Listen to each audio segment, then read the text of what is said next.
Have you ever felt lonely, even while sitting among the people you love most? Have you ever achieved what you once dreamed of, a stable job, a good income, a beautiful home, yet still found yourself wondering, why do I still feel like something deep is missing? If you've ever felt that way, then this video is for you. In the journey ahead, we'll dive into one of the longest and most moving studies in human history, the 75-year Harvard research on what truly makes people happy and live longer. But we won't stop there. Together, we'll weave these scientific findings with the timeless wisdom of the Buddha to open a new path, filled with humanity, compassion, and true healing.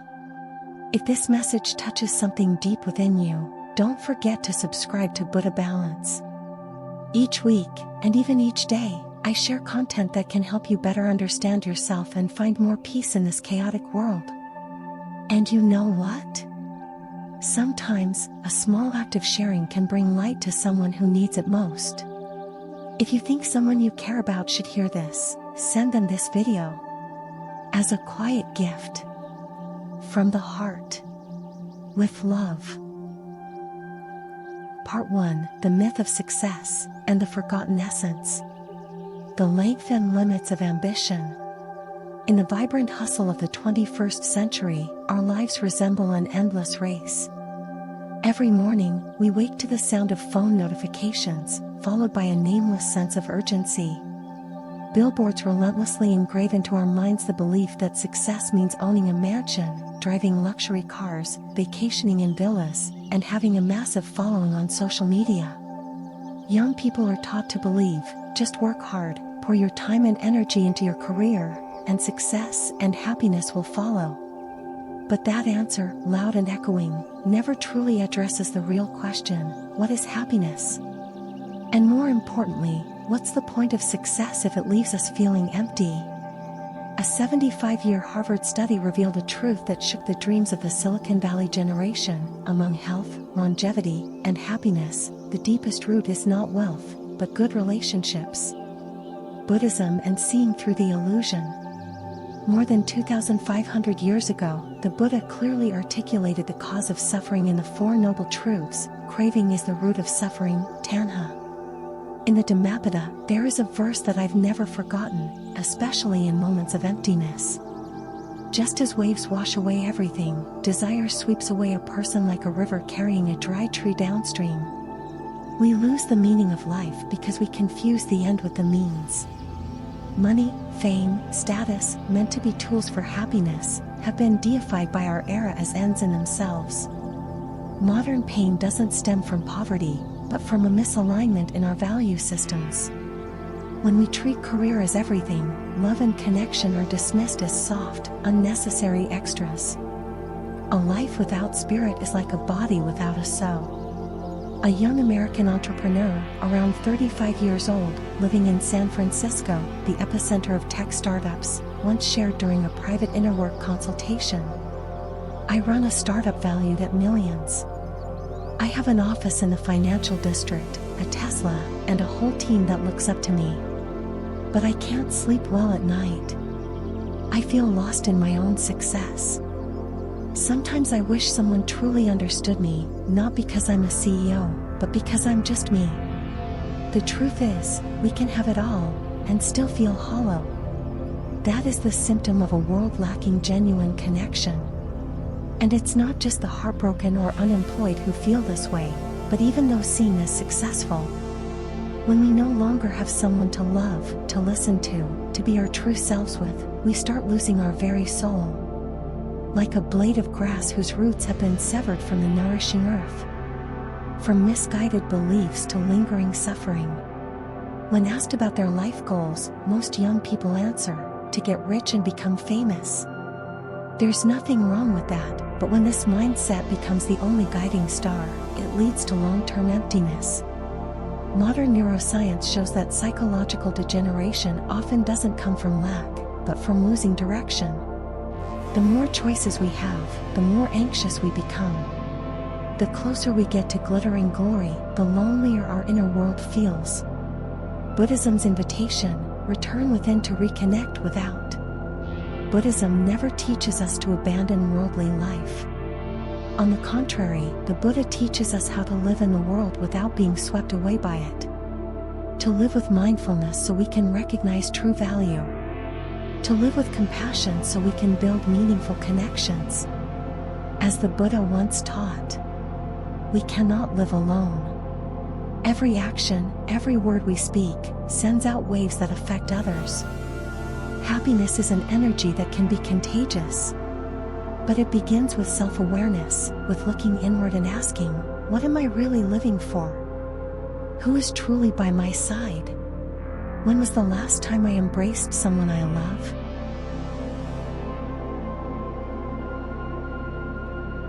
Part 2, 75 Years in Retrospect, a timeless journey through relationships. When science learns to listen to life. If you've ever felt skeptical when someone says, you should care more about your loved ones, perhaps you'll listen differently when science itself confirms the truth. In 1938, one of the longest and most enduring psychological studies in history was launched at Harvard University, seeking to answer what seemed like a simple question. What truly makes a person healthy and happy over a lifetime? But to find the real answer, the researchers didn't just ask casually. They tracked 724 men from their youth to the end of their lives, year after year. They interviewed them, took blood samples, scanned their brains, monitored their health, and most importantly, documented their emotional lives, family relationships, marriages, and careers. This project endured across generations of scholars, nearly collapsed several times, and today continues with their descendants, over 2,000 people. The 75-year journey was not just a scientific study, it was a profound act of listening to the quiet truths of human life. 3 major lessons from 75 years of life. Lesson 1. Social connection is the best medicine for health. Those with strong ties to family, friends, and community were not only happier, they were physically healthier and lived longer. Conversely, people who felt lonely, whether living in a bustling city or in a cold marriage, were more likely to experience poor health, earlier memory decline, and shorter lifespans. Loneliness, as the Buddha once taught in the Anguttara Nikaya, is not just sadness. It is a form of dukkha, suffering, a gnawing emptiness that silently erodes the soul. No one who lives in isolation can remain whole. No one who closes their heart can escape weariness. Lesson 2, it's not quantity, but quality of relationships that matters. You can have thousands of friends on social media and still feel completely alone. You can be married and yet suffer deeply if the relationship is filled with conflict and lacks empathy. The happiest people aren't those with the most connections, but those with a few relationships that are deep, trustworthy, and emotionally safe. Happiness doesn't require many people, just one who makes you feel less alone. In Buddhism, relationships are seen as part of interdependent origination. No being exists in isolation. There is no me without you. True peace of mind arises when we understand and see each other in our suffering, with honesty and compassion. Lesson 3, good relationships protect the brain and slow mental aging. When researchers examined participants in their 80s, one surprising finding emerged: those who felt loved and had reliable companions retained better memory and mental clarity for longer. One elderly man in the study said, "I've forgotten many things. But I've never forgotten how it felt when my wife held my hand while I was ill." Such emotional moments, often seen as soft or fleeting, have powerful biological impacts, reducing stress, boosting oxytocin, and stimulating the areas of the brain related to memory and emotion. Stories that stay with us. One participant became President of the United States, John F. Kennedy, who was part of the original Harvard cohort. Another was a boy who grew up in Boston's slums, in a poor working-class family without hot water, surrounded by violence and hardship. Yet he ended up living a rich emotional life, enjoying a happy marriage, and outliving many peers. It wasn't social status, education, or wealth that determined life quality. It was how they lived with others, with sincerity, the ability to listen, forgive, and show up genuinely. One man, once an alcoholic with a chaotic life in his 30s, recovered thanks to the unwavering support of his wife and a close friend. He lived to be 90. Before he passed, he said, "I don't think I lived well. But they loved me. And that was enough to make me a better man." Buddhism illuminates what science now proves. There's a profound resonance between what modern science is now discovering and what the Buddha taught over 2 millennia ago. In Buddhism, spiritual life is never divorced from the community. The Buddha never encouraged a solitary path. He created the Sangha, not merely as a religious order, but as a living community of understanding, support, and the transformation of suffering. One who lives in the Sangha with compassion and insight has the greatest chance of ending suffering. Wherever there is genuine connection, there is space for healing. Just like in a Harvard study, those who had someone they could trust in times of hardship, even just one person, lived longer, remained sharper, and found life more meaningful. Likewise, in Buddhism, taking refuge in the 3 jewels, the Buddha, the Dharma, and the Sangha, is a return to our deepest connections, to the teacher, the path, and the community. What we invest in relationships today, even a simple check-in call, an attentive conversation, or a heartfelt apology, may become the cushion that supports our soul in old age. And the question remains: when will you start investing in your relationships? Before it's too late, or right now, in this very moment?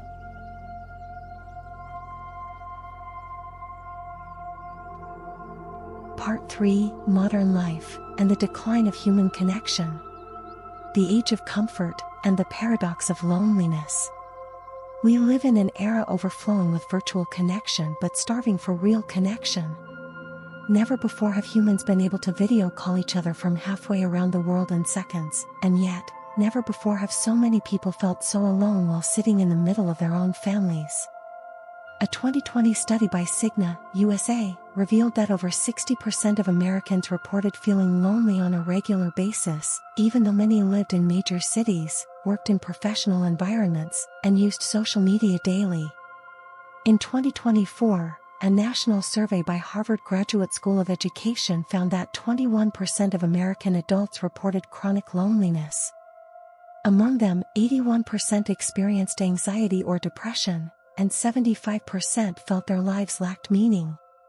The more comfortable and personalized life becomes, the less people depend on one another, and as a result, it becomes harder to form the kinds of authentic, soul-nourishing connections that we deeply need. The cost of absolute freedom. Modern society celebrates personal freedom and unlimited choice. But the more choices we have, the more scattered we become. Social media, digital economies, and consumer culture bombard us with endless temptations, until we forget what we truly need. We scroll past hundreds of faces every day, but can barely hold a 10-minute conversation without checking our phones. We know exactly who just checked in where, but not why our mother felt sad today. This fragmentation doesn't just exhaust us, it quietly fractures the relationships that require patience, silence, and time to grow. Buddhism and the modern wheel of samsara. In Buddhist teachings, samsara, the cycle of rebirth, is not only about reincarnation after death. It's also the endless loop of ignorance, craving, and karma-creating actions. In today's world, each of us lives in a modern form of samsara, caught in a loop of work, consumption, entertainment, anxiety, and back to work again. We live on the wheel of samsara of the 21st century, where even our very selves are treated like products to be optimized. And in that relentless cycle, the most forgotten things are genuine relationships, present conversations, and emotional support between people. A day without genuine connection is a day the soul goes hungry. Silent consequences, mental health and inner emptiness. Depression, anxiety disorders, and social media addiction are skyrocketing among youth worldwide. Many people go to therapists not because they're clinically ill, but because they simply have no one to talk to, no one they can be real with. Researchers have found that lacking one single close, trustworthy relationship can carry the same mortality risk as smoking 15 cigarettes a day. And the cruelest death is not physical, it's the slow spiritual death of being unseen, day after day. Touching suffering, to open the door home. Buddhism does not turn away from suffering. On the contrary, the Buddha taught us to look directly into the first noble truth, dukkha, as the very first step toward awakening. And one of the great sufferings of our hyper-connected age is the fragmentation of our inner lives. That's why the journey back home doesn't begin with massive change. It begins with a small, honest truth we allow ourselves to feel. That we are disconnected. That we long to be understood. That we yearn to be heard, to be loved without performance. And the moment we recognize this, the door home begins to open.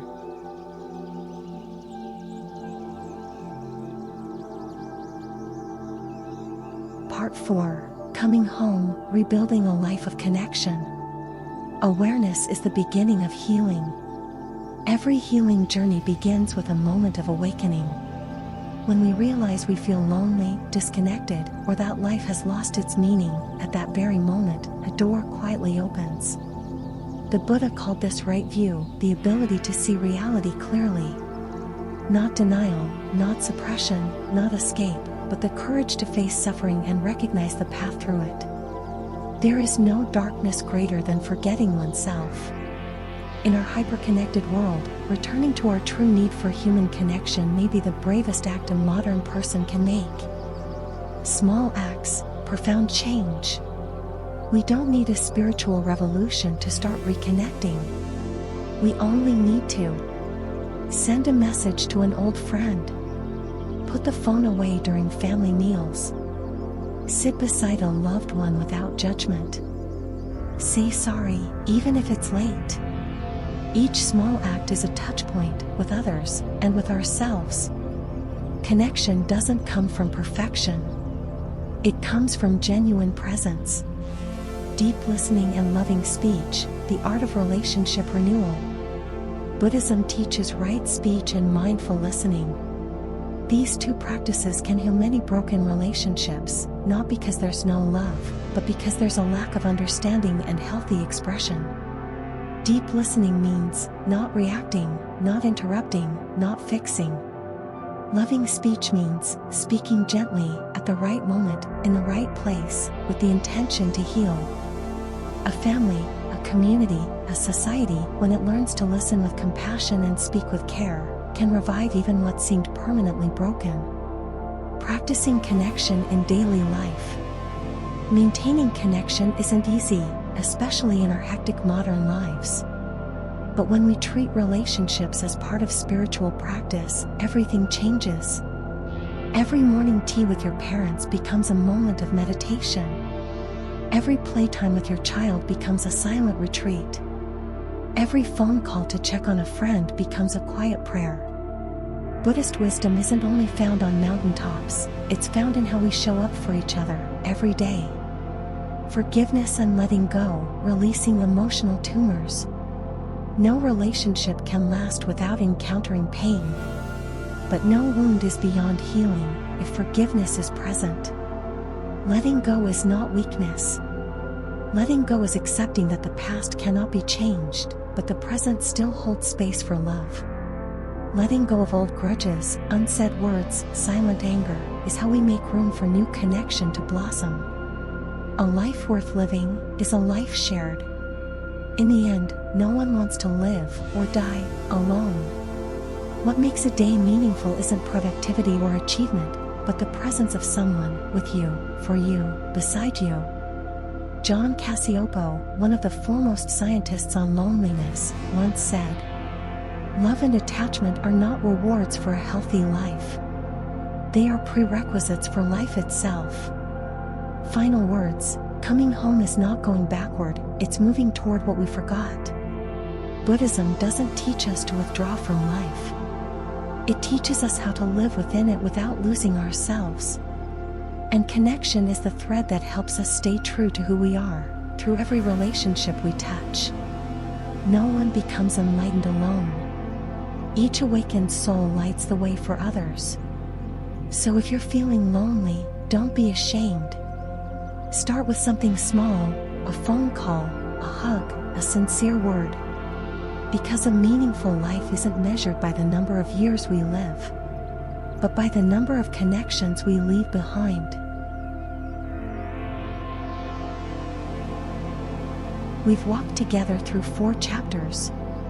From the youthful dream of success, to Harvard's 75-year study, to the quiet loneliness of modern life, and finally, to the journey home toward the simplest and most lasting truth: human connection.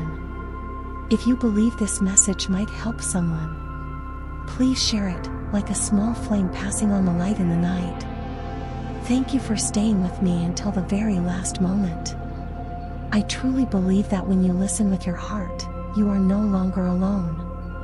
And Buddha Balance will always be here, whenever you need a place to return to. You won't remember every fact, every theory from this video. But if you carry just one thing with you, let it be this: you don't have to be perfect to love. You just have to show up, genuinely, for someone. Happiness doesn't come from faraway places.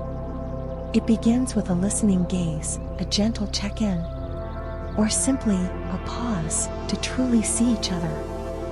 If you found this video meaningful, leave a comment, even just one line, so I know you're there. And don't forget to hit subscribe, because every follower is a precious connection that helps me keep going on this path of sharing. And if you think this video